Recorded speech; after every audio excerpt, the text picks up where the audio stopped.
نحمدہ ونصلی علی رسولہ الکریم۔ محترم دوستو، فضائل قرآن کے سلسلے میں جو ہماری تعلیم چل رہی ہے، آج اس کا 8واں حصہ پیش خدمت ہے۔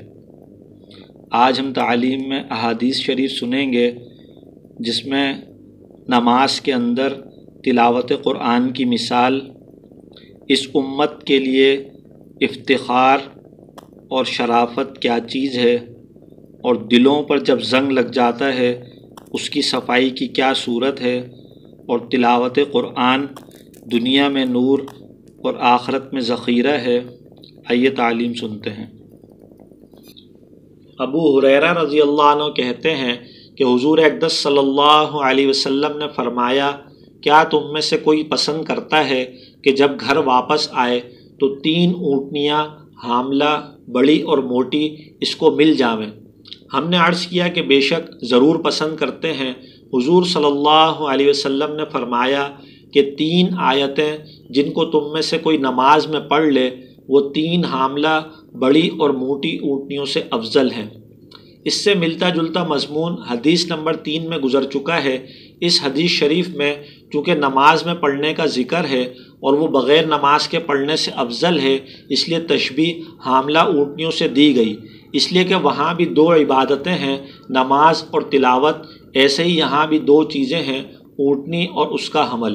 میں حدیث نمبر 3 کے فائدے میں لکھ چکا ہوں کہ اس قسم کی احادیث سے صرف تشبیہ مراد ہوتی ہے، ورنہ ایک آیت کا باقی اجر 1000 فانی اونٹنیوں سے افضل ہے۔ اوس ثقفی رضی اللہ عنہ نے حضور اقدس صلی اللہ علیہ وسلم سے نقل کیا ہے کہ کلام اللہ شریف کا حفظ پڑھنا 1000 درجے ثواب رکھتا ہے، اور قرآن پاک میں دیکھ کر پڑھنا 2000 تک بڑھ جاتا ہے۔ حافظ قرآن کے متعدد فضائل پہلے گزر چکے ہیں۔ اس حدیث شریف میں جو دیکھ کر پڑھنے کی فضیلت ہے وہ اس وجہ سے ہے کہ قرآن پاک کو دیکھ کر پڑھنے میں تدبر اور تفکر کے زیادہ ہونے کے علاوہ کئی عبادتوں کو متضمن ہے۔ قرآن پاک کو دیکھنا، اس کو چھونا وغیرہ وغیرہ، اس وجہ سے یہ افضل ہوا۔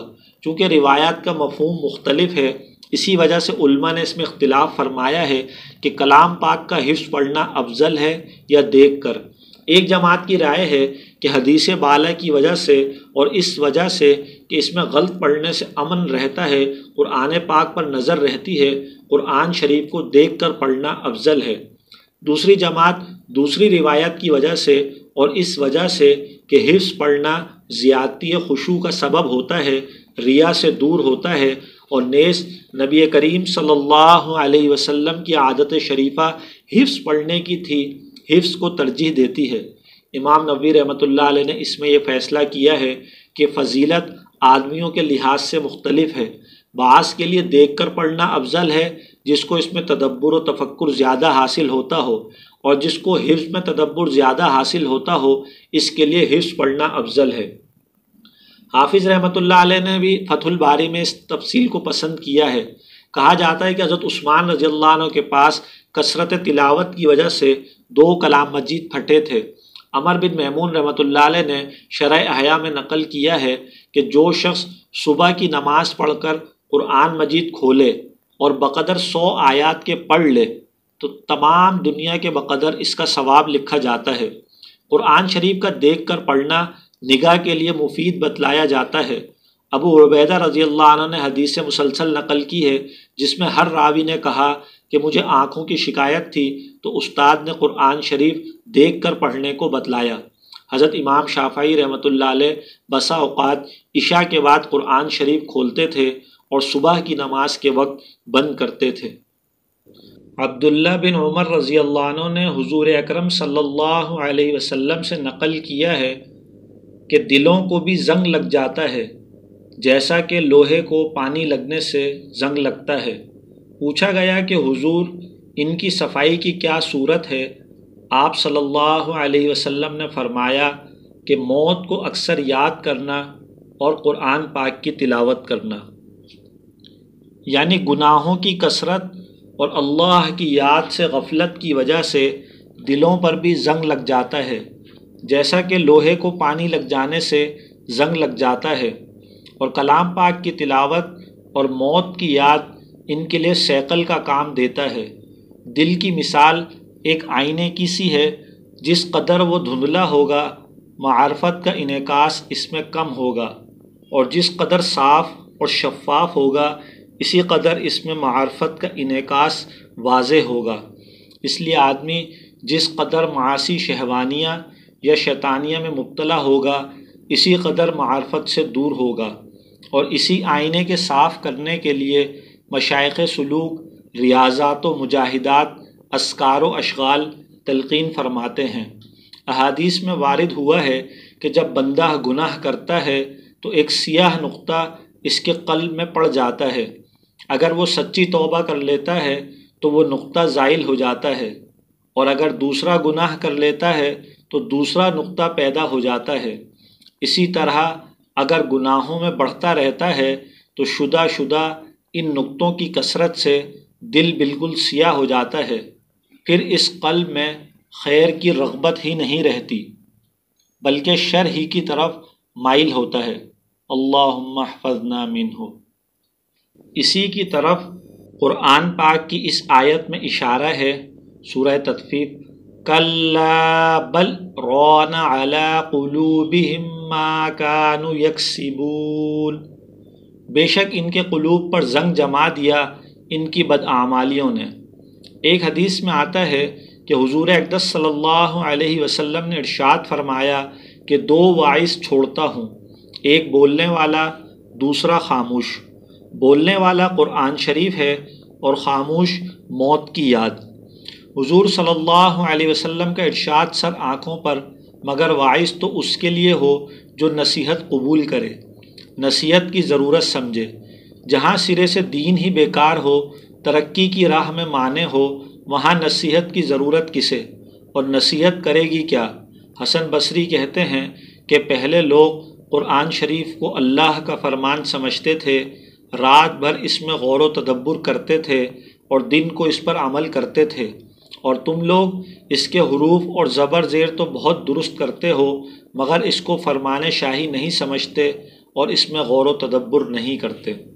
حضرت عائشہ رضی اللہ عنہ حضور اقدس صلی اللہ علیہ وسلم کا یہ ارشاد نقل کرتی ہیں کہ ہر چیز کے لیے کوئی شرافت اور افتخار ہوا کرتا ہے جس سے وہ تفاخر کیا کرتا ہے، میری امت کی رونق اور افتخار قرآن شریف ہے۔ یعنی لوگ اپنے آبا و اجداد سے، خاندان سے اور اسی طرح بہت سی چیزوں سے اپنی شرافت اور بڑائی ظاہر کیا کرتے ہیں، میری امت کے لیے ذریعہ افتخار کلام اللہ شریف ہے کہ اس کے پڑھنے سے، اس کے یاد کرنے سے، اس کے پڑھانے سے، اس پر عمل کرنے سے، غرض اس کی ہر چیز قابل افتخار ہے، اور کیوں نہ ہو کہ محبوب کا کلام ہے، آقا کا فرمان ہے، دنیا کا کوئی بڑے سے بڑا شرف بھی اس کے برابر نہیں ہو سکتا۔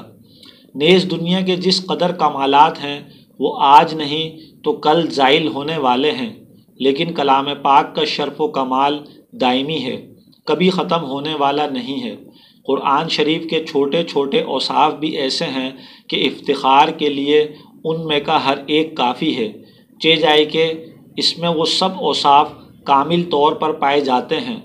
مثلاً اس کی حسن تالیف، حسن سیاق، الفاظ کا تناسب، کلام کا ارتباط، گزشتہ اور آئندہ کے واقعات کی اطلاع، لوگوں کے متعلق ایسے تعین کہ وہ اگر اس کی تکذیب بھی کرنا چاہیں تو نہ کر سکیں، جیسا کہ یہود کا باوجود ادعائے محبت کے موت کی تمنا نہ کر سکنا، نیز سننے والے کا اس سے متاثر ہونا، پڑھنے والے کا کبھی نہ اکتانا، حالانکہ ہر کلام خواہ وہ کتنا ہی دل کو پیارا معلوم ہوتا ہو، مجنون بنا دینے والے محبوب کا خط ہی کیوں نہ ہو، دن میں 10 دفعہ پڑھنے سے دل نہ اکتائے تو 20 دفعہ سے اکتا جائے گا، 20 سے نہ صحیح 40 سے اکتائے گا، بہرحال اکتائے گا اور پھر اکتائے گا۔ مگر کلام پاک کا رکوع یاد کیجئے، 200 مرتبہ پڑھیے، 400 مرتبہ پڑھیے، عمر بھر پڑھتے رہیے، کبھی نہ اکتائے گا۔ اگر کوئی عارض پیش آ جائے تو وہ خود عارضی ہوگا اور جلد زائل ہو جانے والا۔ جتنی کثرت کیجئے اتنی ہی تراوت اور لذت میں اضافہ ہوگا، وغیرہ وغیرہ۔ یہ امور ایسے ہیں کہ اگر کسی کے کلام میں ان میں سے ایک بھی پایا جائے، خواہ پورے طور سے نہ ہو، تو اس پر کتنا افتخار کیا جاتا ہے۔ پھر جب کہ کسی کلام میں یہ سب کے سب امور اعلیٰ درجہ اور کمال پائے جاتے ہوں تو اس سے کتنا افتخار ہوگا۔ اس کے بعد ایک لمحہ ہمیں اپنی حالت پر بھی غور کرنا ہے۔ ہم میں سے کتنے لوگ ہیں جن کو اپنے حافظ قرآن ہونے پر فخر ہے، یا ہماری نگاہ میں کسی کا حافظ قرآن ہونا باعث شرف ہے۔ ہماری شرافت، ہمارا افتخار اونچی اونچی ڈگریوں سے، بڑے بڑے القاب سے، دنیاوی جاہ و جلال اور مرنے کے بعد چھوٹ جانے والے مال و متاع سے ہے۔ فَإِلَى اللَّهِ الْمُشْتَكَى۔